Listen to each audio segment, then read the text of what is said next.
BX1 +. Le face-à-face.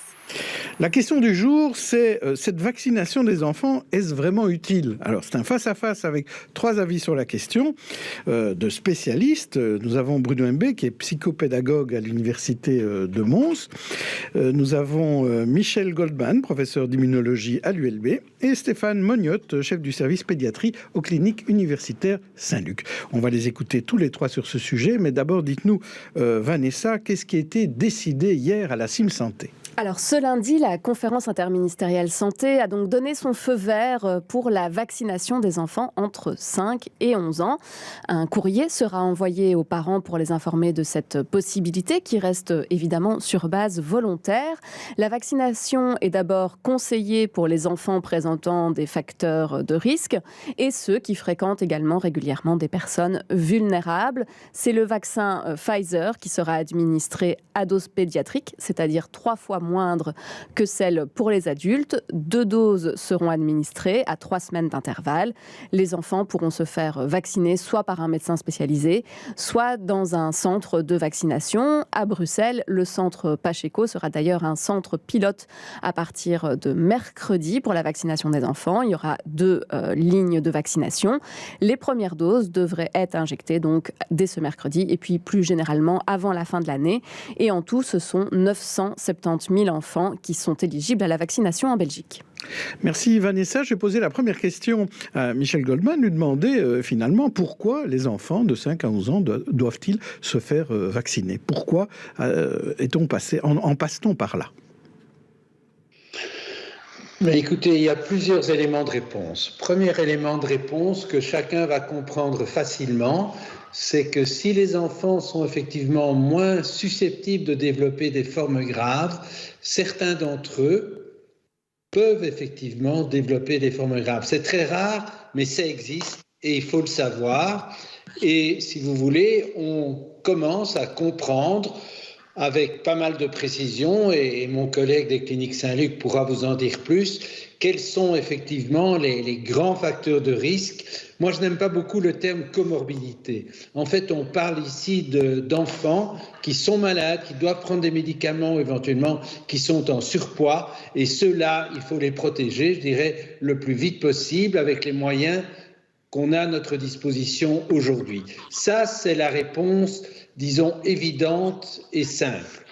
Pour les autres enfants, je pense que, en tout cas en ce qui me concerne, que c'est aux parents à prendre en considération différents éléments. Le premier a déjà été évoqué, les contacts réguliers avec des personnes vulnérables, qui peuvent être des personnes de l'environnement familial, mais éventuellement aussi des collègues de classe. Ceci dit, il faut être de bon compte et dire qu'aujourd'hui, en particulier avec l'arrivée du variant Omicron, nous n'avons pas une certitude absolue qu'on va avoir un impact aussi important qu'espéré de la vaccination sur le risque de transmettre. Et pour ne pas faire ma réponse trop longue, je dirais que ce que je plaide aujourd'hui, c'est que nous, en tant que scientifiques, on soit parfaitement transparent sur ce que l'on sait, sur ce que l'on ne sait pas. Et par rapport à ça, je pense que l'arrivée du variant Omicron change la donne, dans la mesure où il faut vacciner le plus vite possible ceux qui sont vulnérables et reconnaître que pour les autres, eh bien, il y a une balance que chaque parent doit évaluer. De toute façon, il faut l'accord parental. Alors prenons l'exemple avec vous, Stéphane Mognotte. Une famille vient vous voir, les parents se posent des questions et ils vous demandent à vous, chef de service pédiatrie, est-ce que je dois faire vacciner mon enfant de moins de 12 ans? Que répondez-vous?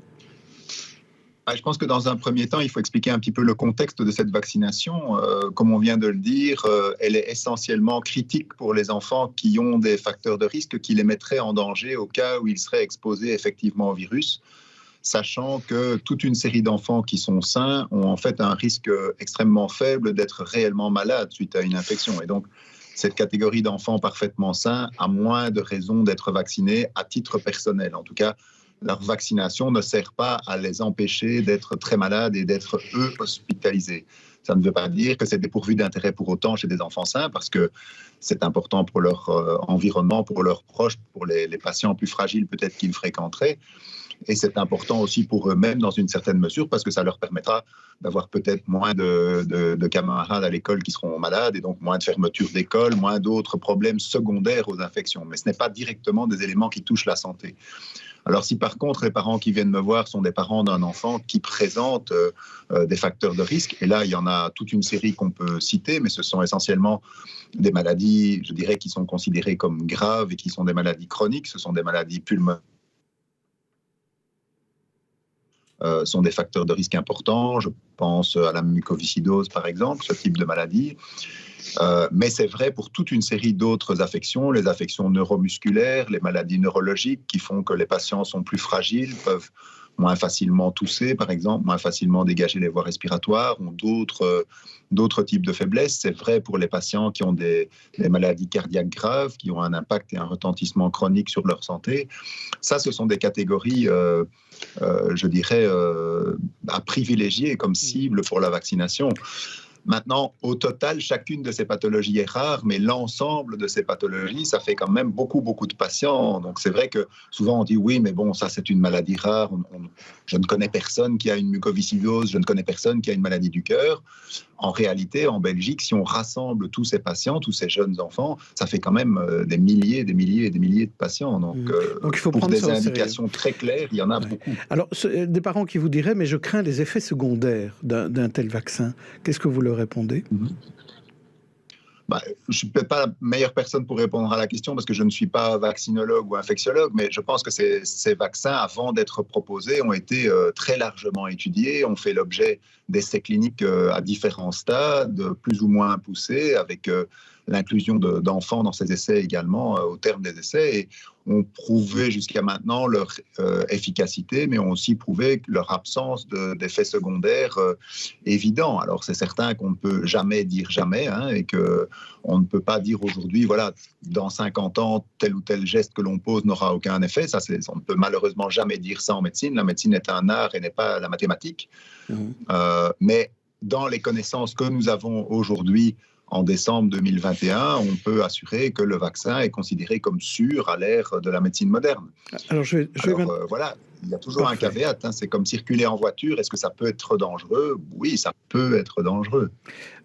Parlons à présent au psychopédagogue Bruno Humbeek. Ce n'est pas obligatoire, c'est recommandé.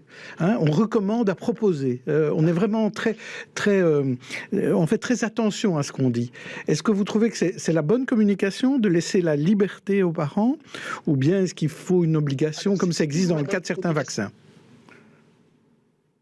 Alors certainement pas en termes d'obligation dans un débat crispé, parce qu'on le sait, le débat est très crispé pour le moment, et en pédagogie familiale, il faut toujours mieux privilégier le souhait, voire la recommandation, c'est-à-dire un souhait appuyé, à une forme d'obligation. Pour la bonne et simple raison que d'abord, il faut éviter que l'enfant soit soumis à des tensions émotionnelles, parce qu'il entend des choses par rapport à ce vaccin, et donc tous ces comportements peuvent être vécus par lui avec plus d'intensité, mais aussi il y a quelque chose d'important lorsqu'on oblige, c'est qu'on remet en cause l'autorité parentale de manière très claire. Si vous avez un père ou une mère qui n'est pas d'accord avec l'idée de la vaccination, vous allez remettre en question son autorité, et là vous devez le faire, et on l'a très bien entendu dans le discours de nos deux invités, on doit le mettre en cause alors avec une autorité supérieure qui serait toujours reliée à l'éthique. Et l'éthique, on fait beaucoup de mélanges pour le moment dans ce qu'elle suppose.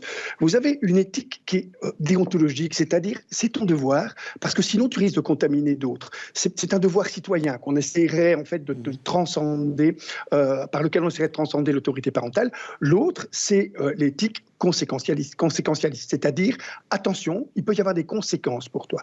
Et cette éthique-là est déjà considérée pour le moment comme celle qui peut prendre le pas et obliger les parents. Si vous avez un enfant en mauvaise santé, là, évidemment, que si vous mesurez les conséquences auxquelles vous l'exposez, l'idée de l'obligation va transcender votre principe d'autorité parentale. Et être un parent anti-vax ou anti-vaccin, et avoir un enfant qui est en danger par rapport à une maladie, c'est une question là d'éthique conséquentialiste, de dire là, ces personnes doivent s'obliger eux-mêmes. Et je pense qu'on présuppose que l'être humain est suffisamment intelligent pour s'obliger s'il est soumis à un ensemble de conditions qui font que son enfant est plus à risque que les autres. C'est ce que Michel Godman, vous utilisez comme terme, vous parlez d'un choix éclairé. Il faut un choix éclairé pour les parents, en fait.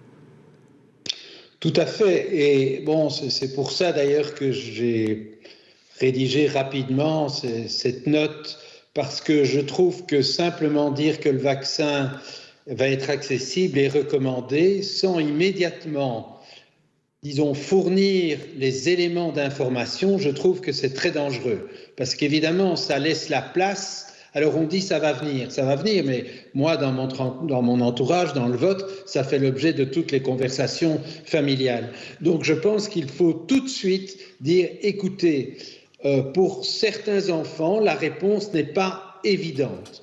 Et donc moi je n'aime pas, moi je suis pro-vax, bien entendu, je vais vacciner mes enfants, ou évidemment, il y a l'inverse. Je pense qu'il faut arriver à convaincre la majorité des parents qu'il y a effectivement un choix à faire, que le gouvernement leur laisse le choix, parce qu'il peut être très différent d'un enfant à l'autre d'abord, et ça c'est le principal, et il peut aussi être très différent en fonction de la perception que soi-même on peut avoir d'un risque ou d'un autre. Et là, je pense que c'est très bien qu'on laisse la liberté. Encore faut-il que chacun puisse avoir une connaissance précise des éléments qu'il doit prendre en considération pour sa décision finale.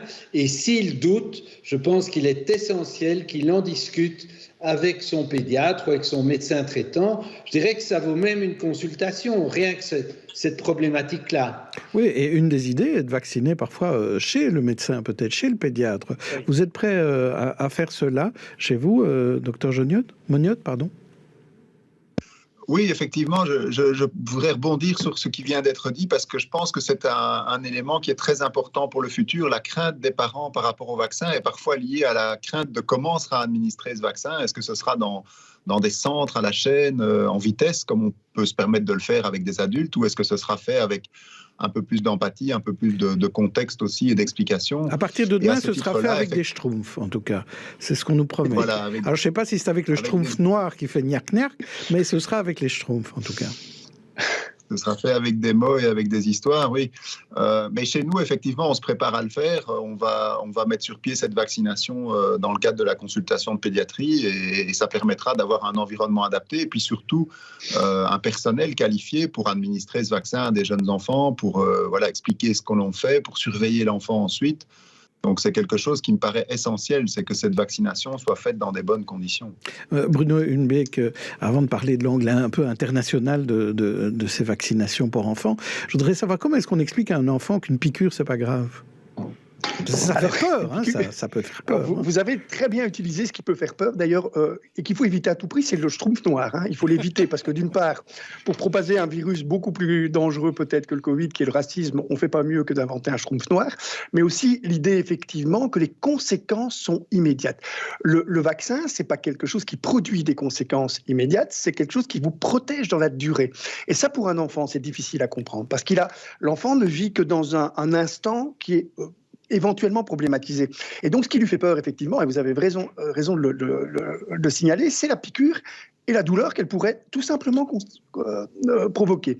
Et donc, l'enfant a un souci de l'immédiateté. C'est le rôle du parent, c'est le rôle de l'éducation, de lui dire que ça aura du sens dans la durée, parce que ça va lui permettre de se sentir bien parmi les autres, sans avoir à multiplier ses gestes protecteurs, même si on sait qu'on ne devra pas s'en débarrasser complètement, mais en les réalisant d'une manière qui est plus harmonieuse, moins défensive, parce que ce qui pose problème pour le moment, c'est l'énorme anxiété. Et là, quand j'entends les deux invités qui parlent de conscience éclairée ou d'informer, on sait que le seul moteur pour éviter l'anxiété et la peur, c'est une information qui est équivoque, qui sort de l'équivoque, c'est-à-dire qui est univoque. Si on se remet à parler dans tous les sens, que ce soit les experts ou les non-experts, on produit un discours équivoque, ambigu, dans lequel les familles comme les enfants ne s'y retrouvent plus. Et donc, être univoque, ça ne veut pas dire le langage unique, ça veut dire juste parler d'une même voix. Et ça, c'est vraiment fondamental dans le contexte actuel. Alors, on va y revenir, mais d'autres pays ont démarré ce type de vaccination, Vanessa Lullier, bien avant nous. Alors, qu'est-ce qu'il en est ? Comment ça se passe chez eux ? Oui, alors c'est surtout les États-Unis qui sont observés. Alors eux, ils n'ont pas utilisé les schtroumpfs, mais il y a eu aussi des mascottes qui sont sont venus, et notamment Bugs Bunny, pour faire la vaccination. Alors, c'est surtout la ville de New York aussi qui sert de référence pour la vaccination des enfants. Il faut savoir que la campagne aux États-Unis a été lancée début novembre et déjà un tiers des 5-11 ans a été vacciné. Alors, à l'échelle du pays, ce sont 7 millions d'enfants américains qui ont été vaccinés. Cela permet donc d'avoir du recul, notamment sur les effets secondaires que sont la myocardite. Alors, seuls 8 cas ont été signalés, ce qui est moins en fait que pour les 12-17 ans. Avec l'arrivée du variant Omicron, la population américaine était prête aussi psychologiquement à faire vacciner les plus jeunes. Et certaines entités en fait ne laissent d'ailleurs plus trop le choix. À New York, on a décidé d'interdire depuis mardi dernier les lieux fermés, comme les salles de sport ou les restaurants, aux enfants de plus de 5 ans qui ne sont pas vaccinés. Ils ne peuvent plus pratiquer certaines activités extrascolaires non plus, comme le sport ou la danse. Et à partir du 22 décembre, eh bien, la vaccination, elle sera obligatoire pour les 12-17 ans, ainsi que pour les salariés du privé à New York. Alors, chez nous, on n'en est pas encore là, puisqu'il n'y a pas de lien entre le CST et la vaccination des enfants. Est-ce que l'un de vous demande un lien, d'en faire un pass vaccination ? Je vois non, non, donc voilà. Donc ça, au moins, c'est réglé. Michel Goldman, vous vouliez réagir à cette notion d'équivoque et de piqûre qui fait mal, hein ? Je vois que vous vouliez prendre la parole. Je voulais simplement réagir à ce qu'on dit sur la piqûre. Vous l'avez rappelé dans votre introduction, le schéma qu'on annonce, c'est 2 piqûres. Eh bien, moi, je peux vous dire que plus que probablement, ce sera 3 piqûres et il faut déjà y préparer les parents. D'ailleurs, Pfizer lui-même dit qu'il pense que pour toutes les catégories d'âge, vous savez qu'ils testent déjà le vaccin chez des enfants de 2 à 5 ans.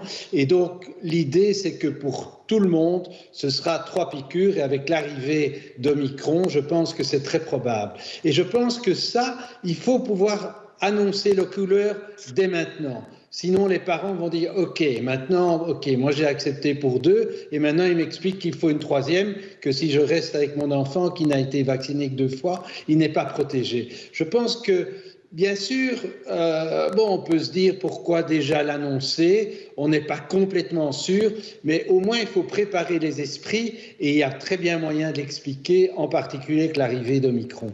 Alors justement, docteur Mognotte, ces 3 doses, qu'est-ce que vous en pensez, vous ? Et puis le fait que ça ne concerne que les 5-11 ans, on ne parle pas des moins de 5 ans ici. Est-ce que c'est quelque chose auquel il faudrait penser aussi, en toute transparence ?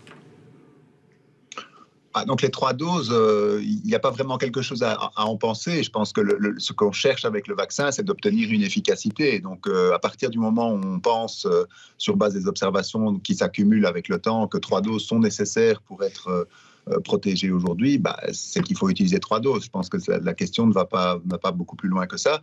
Pour ce qui concerne les enfants plus jeunes, je pense que c'est un peu le même processus qu'il faudra avoir. D'abord, s'assurer de la sécurité de ce vaccin, ensuite s'assurer de son efficacité dans cette tranche d'âge, et puis ensuite sélectionner les patients pour qui ça a réellement un sens, pour qui c'est justifié.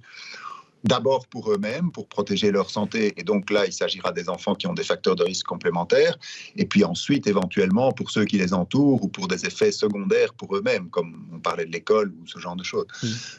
Mais c'est un processus. Je pense que tout comme on a une transition entre l'adolescence et puis maintenant la période de 5 à 11 ans, on aura une transition pour la période entre 2 et 5 ans. Mais c'est un phénomène qui est en marche et ce n'est pas quelque chose qui est un feu qui devient vert tout d'un coup. Ça se prépare et il y a là derrière tout un travail.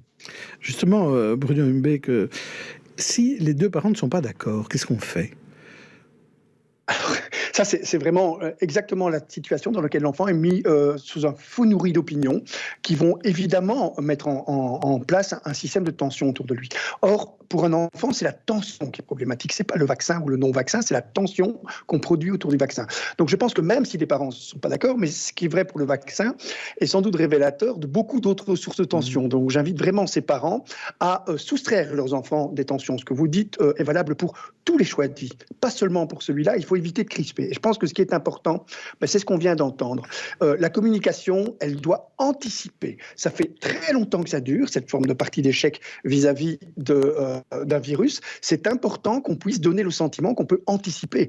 Dans les échecs, vous gagnez la partie quand vous anticipez. Et vous communiquez efficacement quand vous anticipez, en ce compris cette idée de 3 doses que j'apprends en direct et qui effectivement gagne à être prononcée en une fois, plutôt que de faire 3 émissions pour annoncer chaque fois qu'on va mettre une dose complémentaire qui donne l'impression que les précédentes étaient inefficaces. Ça, pour les enfants comme pour leurs familles, c'est une communication désastreuse.